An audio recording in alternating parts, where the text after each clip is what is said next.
Total War Warhammer 40 000 официально анонсирован. Нам показали 2 геймплейных трейлера, где засветились сразу 3 фракции. Этого уже достаточно, чтобы прикинуть, какие механики нас ждут и насколько мощными будут отряды. Не вижу смысла ждать релиза вечность. Давайте сразу решим, кто будет имбовать, а кто останется проходной фракцией до выхода первых DLC. Сегодня в нашем списке целых 6 тиров, ведь юнитов я насчитал больше 30, и половина из них обладает уникальными механиками, что усложняет аналитику. Чтобы оценка была объективной, я буду сравнивать их с папашей жанра, третьей вахой. Там механики серии достигли пика, и очевидно, что разработчики возьмут оттуда лучше, ведь это тоже их детище. Начнем с любимчиков космодесанта. Здесь Space Marine представлены как отдельная фракция со своими фишками. Например, десантные капсулы в любую точку боя. Они будут очень дорогие, но невероятно сильными. Возьмем классику, тактическую пехоту. По факту это лицо не только сорокетника, но и всей вселенной Warhammer. Логично предположить, что их сделают суперсильными.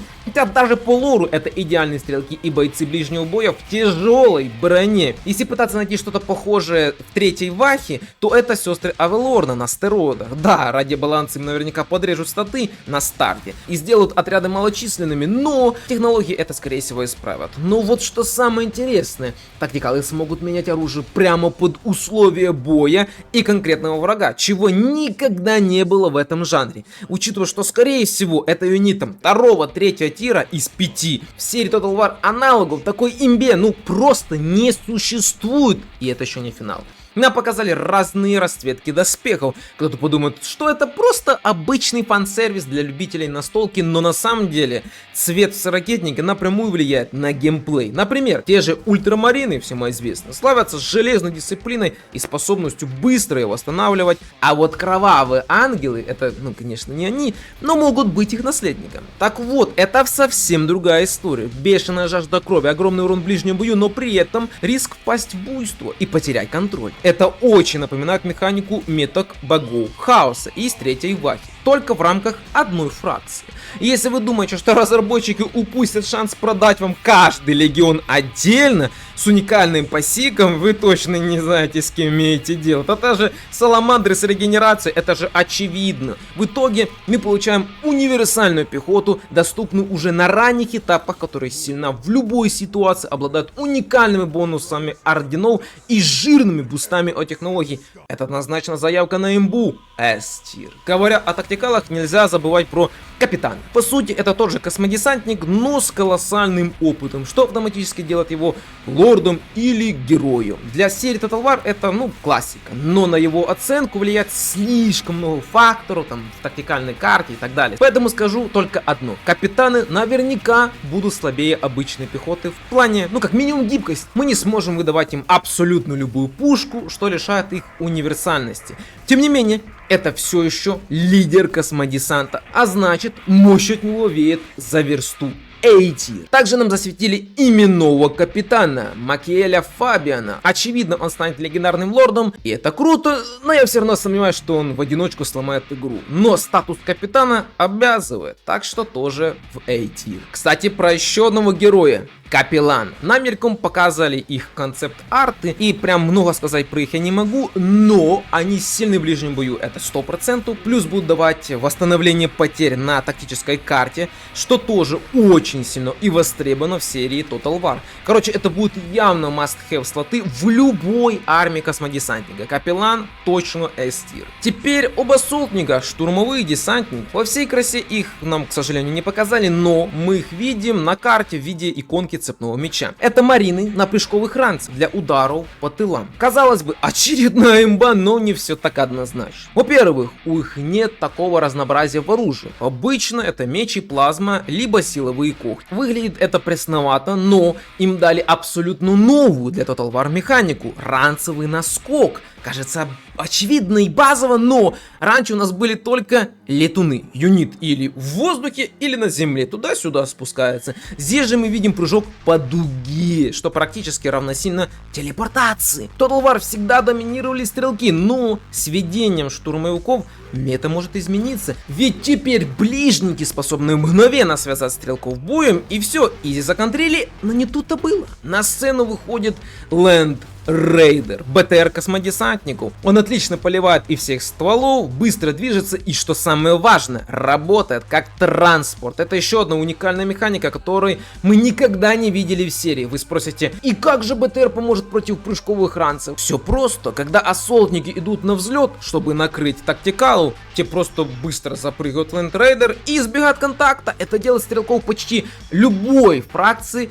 труднодостижимой целью. Так что даже не мечтайте, что эра дальнего боя в сорокетнике закончится. Скорее всего, стрелки станут еще более эффективны, просто теперь это потребует больше контроля и скилла, что не может не радовать, ведь средний игрок, а тем более бот, вряд ли осилит настолько лютый контроль всего. Ассолтники в B-тир, как юнит, который уже имеет контру, а Лэндрейдер в A-тир, как серьезная заявка на новую мету. Раз уж заговорили о технике, стоит упомянуть Гравитанк Repulsor. Сложно сказать, насколько он будет силен по статам, но в одном я уверен, это кандидат в фавориты. Он универсален и быстр. Вместе с лэндрейдерами и тактикалами такие танки позволят оперативно занимать выгодные позиции и доминировать на поле боя. И Repulsor станет еще одной причиной господства стрелковой меты, так как, в ближнем бою он звезд с неба, как вы понимаете, не хватает.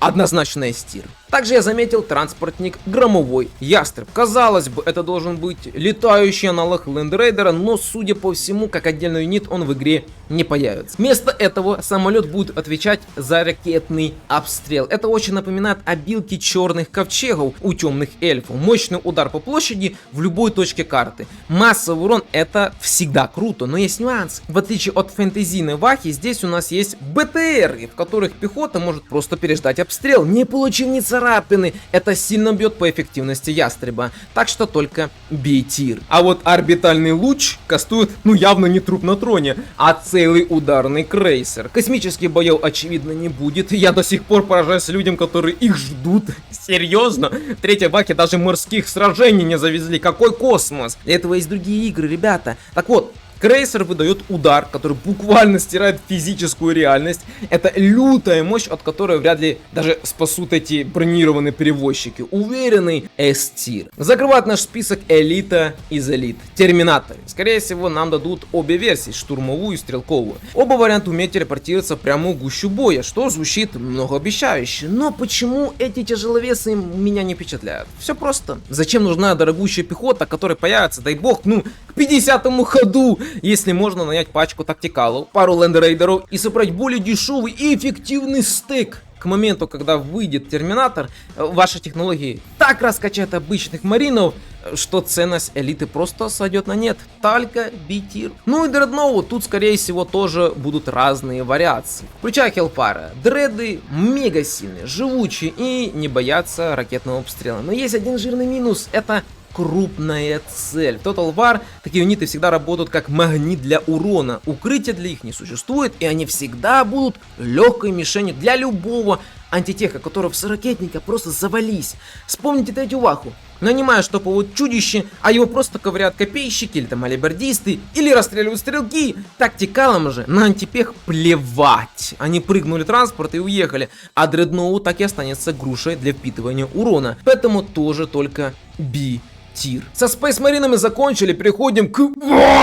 Главной звездой релиза орков станет Гаскул Трака. Как его только не называли. Величайший орк галактики, пророк богов, зверь Армагеддона. Список его заслуг можно продолжать бесконечно, но важно одно. Эта махина физически не может быть слабой. Он единственный, кто сумел пробить оборону Армагеддона и вернуться с того света, когда ему голову буквально пришивали к новому телу. Гаскул — это абсолютное воплощение мощи, который без вопросов залетает в СС царский тир. Скорее всего, это будет самый сильный лорд на момент выхода игры. А там, может, дальше и Абадончик завезут. Ох, вот это заиграем. Теперь пройдемся по парням помельче. Бойзы, классическое пушечное мясо орков. Их задача проста: бежать толпой и бить, пока враг не закончится. Звучит по-орочи, но в реальностях Total War, где кругом летают ракеты и плазма, толку от их маловато. Мы видели таких же ребят в третьей Вахе, и поверьте, вау-эффекта они не вызывают. Это просто дешевая пехота, чтобы забить стек на старте и хоть как-то перебиваться на первых этапах. Короче, D-тир. Шута-бойзы. В трейлере их не показали, но иконка пистолета явно намекает на их присутствие. В этой игре любой юнит с пушкой — это уже заявка на успех, ведь стрелковая мета никуда не денется. Они смогут хоть как-то огрызаться на расстоянии, хоть, конечно, промахиваться часто, но в любом случае C-тир поставить можно. Штормбойзы, а вот это уже интереснее. Чистый аналог ассолтников. Привязали себе к спине ракету, надеются, что она не взорвется раньше времени. Они прыгают за спину, вяжут стрелков и наводят суету в тылах. Юнит очень полезный для контроля карты, но его все так же контрит транспорт. Однако они хотя бы вносят реальный импакт в ближнем бою, а не просто создают толпу. Так что заслуженный B-тир. Кстати, о транспортах. У орков есть свой аналог Land Raider Battle Wagon. В отличие от стерильной техники маринов, эта махина может порадовать мощным натиском. Она просто вкатилась в ряды пехоты и начинает всех давить. Плюс на ней навешено столько стволов, что она сама по себе работает как передвижная батарея. Казалось бы, имба! Но не забывайте, орочья техника в буквальном смысле собрана из мусора и синей изоленты. Скорее всего, Battle Wagon будет дорогим в обслуживании и при этом рассыпается от пары метких попаданий лаз-пушки. Из-за этой хрупкости также A-тир. Нобы, элита зеленокожих. В игре наверняка будет два варианта: антипехотный с топорами и бронебойный с огромными клешнями. Парни невероятно крутые в рукопашке, но они заложники своей специализации. Как вы думаете, даст ли репульсор или Land Raider им подойти на расстояние удара? В мете, где все взрывается еще на подлете, побеждает не самый сильный, а тот, кто первым открыл огонь. А нобы — это про честный мордобой, до которого они могут просто не дойти. Только B-тир. Флэш-гидцы — самые богатые орки, которые наворовали достаточно зубов или зубов, чтобы купить себе пацанские пушки. А орки любят большие пушки почти так же сильно, как и мы с вами. Огромный ствол на иконке обещает тонны урона на расстояние. Это будет отличный юнит поддержки, но они все еще уступают тактикам в универсальности и защите, так что только A-тир. Затесался у нас тут еще и варбосс в мега броне нобов. Это ходячий танк, который отлично чувствует себя в гуще сражения, но мы пока не знаем, какие бафы он даст армии на глобальной карте. Если он не будет раздавать лютые бонусы к дисциплине и скорости, то в бою от него будет не больше пользы, чем от обычного отряда нобов. Пока выше B-тира не ставлю, но верю в механику. Может подбросить его в топы. И под конец тяжелая артиллерия Стомпа. Не путайте с Гаргантом. Это огромная ходячая крепость, примитивный, но чертовски мощный аналог дредноута. Она явно наделает шуму своими залпами. Но есть нюанс. Такие огромные цели в Total War всегда становятся магнитом для всех пушек врагов. Гравитанки с их мобильностью просто будут кружить вокруг и расстреливать эту махину в борта. Слишком неповоротливо для высших тиров. B-тир. Ну и Килакан. Ходячая консервная банка. Бодро режет все вблизи и что-то там попукивает из встроенных шутов. Проблема та же, что и всех шагоходов. Это просто губка для урона. Причем еще более уязвима, чем дредноут. Попробуйте дотащить эту коробку до позиции маринов под ракетными обстрелами, плазмопушками и так далее. В общем, с натяжкой C-тир. Что ж, орги своего отстрадали, давайте наконец-то перейдем к настоящим мужикам Астра Милитару. Там, где Гаскул, там и комиссар Ярик. Нам официально заанонсили этого деда, причем с новой шикарной моделькой. Вопрос лишь в одном: насколько он будет силен в игре. Очевидно, что в чистой дуэли он уступит тому же Газику, но старый вояка с орочей клешней явно даст прикурить любому другому лорду. Плюс Ярик с огромной вероятностью станет мощнейшим бафером в игре на релизе. Гаскул, кого попало, сильным не называют, так что Ярик это не просто лучший предводитель, это еще лютая имба. Заслуженный СС-тир. Теперь спустимся на землю к простым смертным. Кадианцы. Далеко не худшая пехота у гвардии, но имбу их назвать сложно. Да, они, как и тактикалы, могут адаптироваться под врага, меняя вооружение, но вот скорости и брони космодесантника им катастрофически не хватает. К тому же Химеру, то есть БТР гвардии, нам пока не показали. поле. А без транспорта выживаемость обычных работяг под натиском тех же штормбоезов вызывает большие вопросы. Тут тонкая грань между полезным отрядом и кормом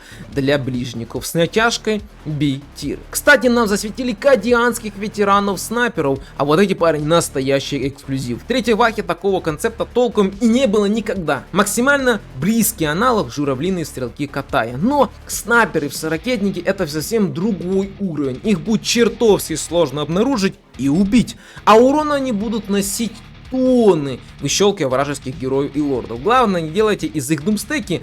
Хотя идея заманчивая, однозначно A-тир. Огры — это местный аналог пехотной монстры, вроде классических огров из Вахи 3. Но у этих громил в руках еще и пушки. Получается универсальная и очень живучая монстра, который и в ближнем бою наваляет, и на подходе расстреляет, даже в воздух. Они явно крепче и опаснее базовой пехоты, но из-за, скорее всего, высокой цены и отсутствия гибкости в выборе оружия до имбы не дотягивают. Просто хорошая штурмовая пехота. B-тир. С пехотой закончили, переходим к офицерам. Обычный комиссар, скорее всего, это будет бюджетный герой для поднятия боевого духа. Стоит ли ждать от него подвигов? Вряд ли. Закинуть одного армию чисто для атмосферы и криков «Вперед, собаки, к победе!» можно, но ломать баланса не будет, только сетир. Лемон Рус, или как говорят эстеты, Ламан Рас, или может Лимон 2, Короче, это танк менее мобилен, чем репульсор Маринов, но его огневая мощь это нечто запредельное. Он стреляет дальше всех, совмещая в себе функции арты и тяжелого стрелка. Такие юниты Total War всегда на вес золота, как при штурмах, так и в чистом поле. Это почти идеальная боевая машина. Да что там почти? Идеальная! Без лишних слов, Лемон 2 летит в S-тир. Кстати, нам еще показали танкового командира. По сути, это комиссар только для танков. Звучит забавно, но учитывая, что он сам сидит в Лимоне 2 и раздает бафы техники вокруг, это очевидная имба. Тоже S-тир. Бэм Блейд. Легендарная мощь 11 стволов. Это махина легендарнее Ярика. Если на этих титанов не будет лимитов на найм, то лейт-гейм против гварды превратится в сущий ад. Он супер живучий, у него есть пушки против любой цели, и при этом он еще и движется. Настоящее чудо механикусов. Страшный зверь на уровне Гаскула. Безальтернативный SS-тир. Sentinel, или, как говорят в народе, курицы. Это шагоходы рассчитаны на разведку, а не на прямой бой. Урон у их зачастую заточен против техники, но большой вопрос, успеет ли эта курица добежать до цели. Sentinel выглядит даже менее прочным, чем Орич Килакана, это уже много говорит. Да, у него будет передовое развертывание и скорость, но в сравнении с танками это очень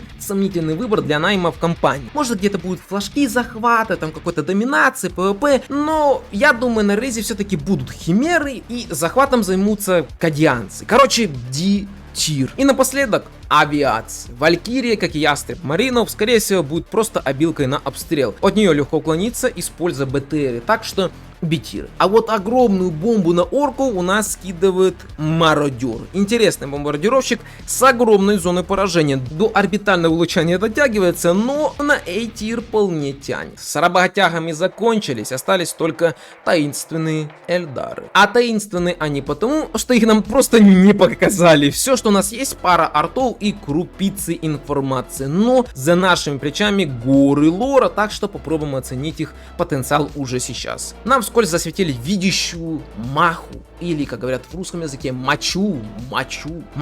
Короче, честно, мне плевать, в лоре Эльдар я разбираюсь примерно как орки высшей математики, то есть, никак и мне не стыдно, но одно понятно точно, это будет мощный боевой псайкер. Да, магия Total War всегда была имбой, но в сорокетнике, где у каждой фракции есть обилки на орбитальную бомбардировку, ценность обычных заклинаний может немного просесть. Впрочем, строить прогнозы рано, думаю, даже разработчики еще до конца не нащупали баланс этих футуристичных эльфов, поэтому ставим мячу в A-тир как потенциально сильнейшего мага на релизе. На главном постере мы видим обычного псайкера-провидца. Вероятно, это будет герой-маг или лорд второго эшелона. Эльдары сильные псайкеры, но до мощи хаоса им еще сношаться и сношаться. Пока что только B-тир как более слабая версия махи. А вот этот парень с крыльем, который мелькал в анонсах целых 2 раза, это экзарх пикирующих ястребов. По сути, летающий лорд-дуэлянт. Звучит многообещающе,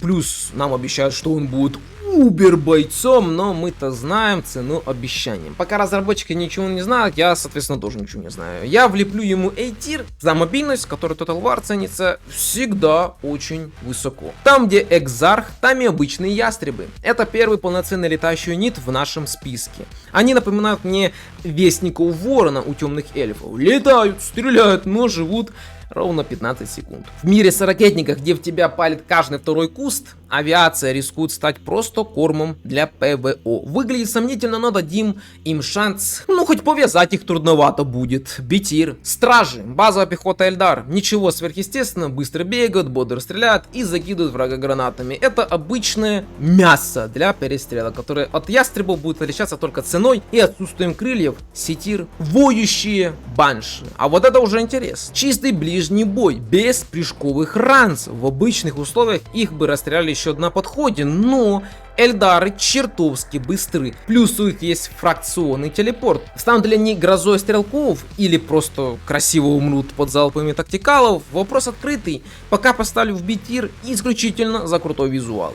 Удивительно, но нам уже показали эльдарский транспорт, гравитанк Сокол. Скорее всего, это будет самый мобильный БТР в игре. Причем не только на релизе. Однако его пушки пока вызывают сомнения. Да и механика перевозки пехоты в бою официально еще не подтверждена. Но пока что любой БТР выглядит как имба, а значит заслуженный A-тир. На этом список показанных юнитов заканчивается. Разбирать их было чертовски интересно. Жаль, Эльдар раскрыли не полностью, но даже сейчас видно, что откровенно слабых фракций нет. К релизу мы наверняка увидим гораздо больше лордов и техники. Ждем лэндспидеров или же те же смертолеты. Думаю, по 20 видов отрядов на фракцию нам точно отвалят, чтобы мы могли дотянуть до первых DLC. Очевидно, это будет хаос или некроны. Потенциал у игры конский даже на этапе альфы. Да, оптимизация пока хромает, FPS заставляет плакать, но за плечами разработчиков куча хитов, так что в успехе я уверен на 100%. Даже если механику БТРов не реализуют одни телепорты и ранцы, это уже глоток свежего воздуха для серии. Дай вам боги сил, удачи!